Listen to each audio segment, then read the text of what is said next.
to our Traveling Tuesday. We're in a very special home today. We're in Constantia, and not only is it an exclusive shoot location, it's actually Julia's house. I'm actually so proud to be showing you my house today, which ended up being one of our top shoot locations for the past season, which wasn't planned, but a very nice surprise.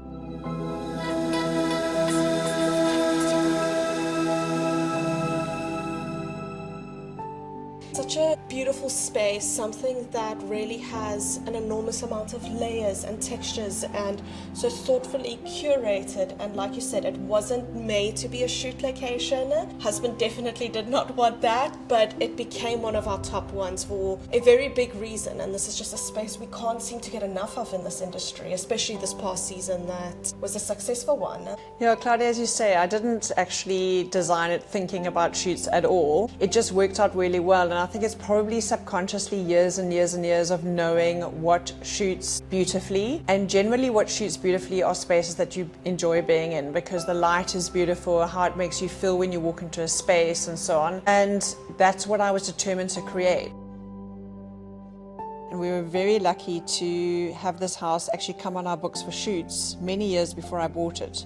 The previous owner had a beautiful garden which we marketed, so I knew about the house. She had the craziest style though. The outside of the house was apple green, every single room in the house, and there were lots of little rooms with passages everywhere and so on was a different color. And do you remember those times when they were sponging the walls purples and pinks? It was really awful actually, but the bones of the space were just incredible. I absolutely loved it from the moment I walked in, and the plot was an acre in Constantia, overlooking a green belt, surrounded by oak trees, and that's why we called it Sillery Oaks, and just the most beautiful space, and I could see the potential the moment I walked into the house. So when we first moved in, I did a superficial renovation, but all I needed to do just to make it livable was knock down some walls, and we put in these very heavy steel black beams, and all who know me said to me, Julia, those are not going to work. It's going to be so industrial and so hard.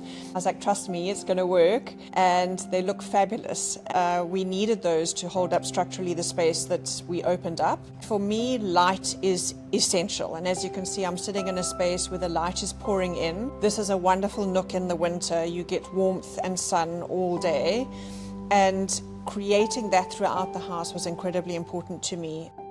And we did that with structural beams, opening up the spaces, taking down walls, etc. And then to warm up that heavy industrial feel with the black beams, I brought in wood. And for me, wood is warm. So wooden floors, wooden accents in the kitchen, a lot of oak, details up the fireplace in the living room. And then also my design palette's go-to is actually taken from Shea McGee. I'm a massive fan of Shea McGee. She just does the most incredible work. And the design principles there are choose 3 main colors in your home. I went for an off-white, my wood color, and then essentially a black. So I've used black marble in the drinks cabinet and in my guest loo, the black beams, my black windows, and then white and my wood. One of the things I think is super important to warm up a space is to bring in texture. So I don't have a lot of colors in the home, but I have a lot of texture. So I have 2 curved chairs in the living room that are a boucle fabric, which brings in a lot of texture. I have tiles in the kitchen that are handmade, so kind of rough and wavy, which contrasts these smooth marble tops. The wood in the kitchen is oak slatted on a curve, and the curves are also important because that brings in a lot of breaking down of those hard lines. So bringing in the curves, and you'll see on the windows, I didn't actually make curved windows, but I said to the window guy, hold on, I need the curves. So I just created like a mock curve on the windows, which bring that feeling of that softness. And you'll notice on some of the internal doorways also I've put in curved arches, which I framed in black and then put wood behind, either next or behind, to bring warmth and highlight the curve.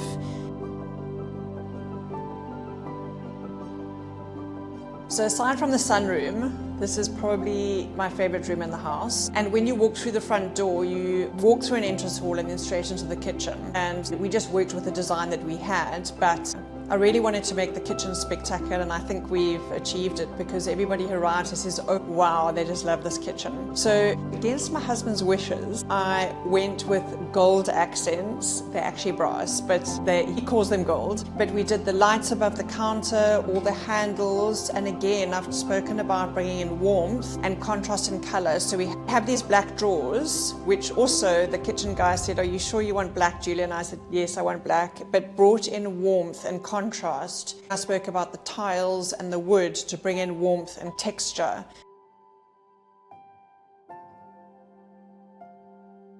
So actually the development of the house next door was unintentionally the first project of Habitat by Amazing Spaces, because it was my first official development. It was incredibly successful and I'm very proud of it. It's a beautiful, beautiful home. We then developed this home, which we chose to keep because we love it so much. And now we are doing other projects. You gave a little bit of a tease towards Habitat by Amazing Spaces, a very new division just under the Amazing Spaces umbrella. I'm very excited for it. Why Habitat by Amazing Spaces, and something that feels like such a natural progression to our beautiful brand? Exactly. Well, as you probably realize, I'm all about property and loving property. So is it property for shoots, properties for sale, development properties, and so I've made the development arm of the business official, and it will be Habitat by Amazing Spaces. There's a couple of elements to that side of the business, and that is building beautiful homes that people love to live in, beautiful homes that we want to spend our time in, spaces that inspire.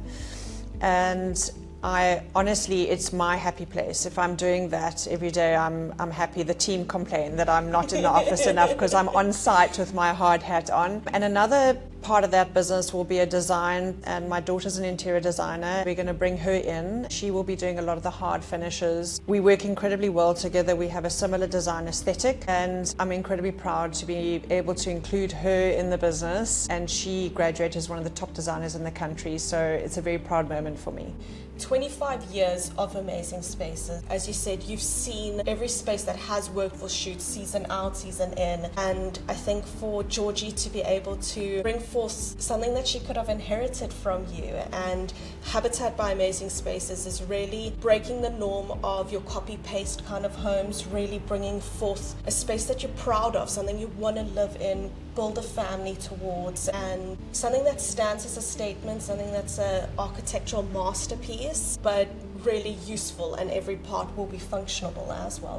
What I've seen that you can do with a small plot, Julia, is phenomenal. She took us to Casabianca before anything had broken ground, and I said to Julia, I don't know what you see here, but I'm all for it. The end result has been phenomenal, and how quickly it sold. I'm very proud of that. And in fact, that was a very different style for me. I'm normally, as you said, Sillery Oaks, into farmhouse contemporary type style, and I took the design elements that were already in that home. It had a lot of arches, so I was picking up a Spanish villa vibe, and I thought, you know what, let me just go with it. And we have a lot of locations that work really well that are in that style, so it was pushing me a little bit out of my comfort zone, but I really, really enjoyed the process, and it came out beautifully. I was very happy about that. And then just to speak to also what we're doing in terms of the Habitat, what is quite unique is having this intrinsic knowledge of how I like to live, and I can only reference myself in terms of how do I like to live in spaces, what do I want to be doing, and I suppose a lot of architects are thinking this way, but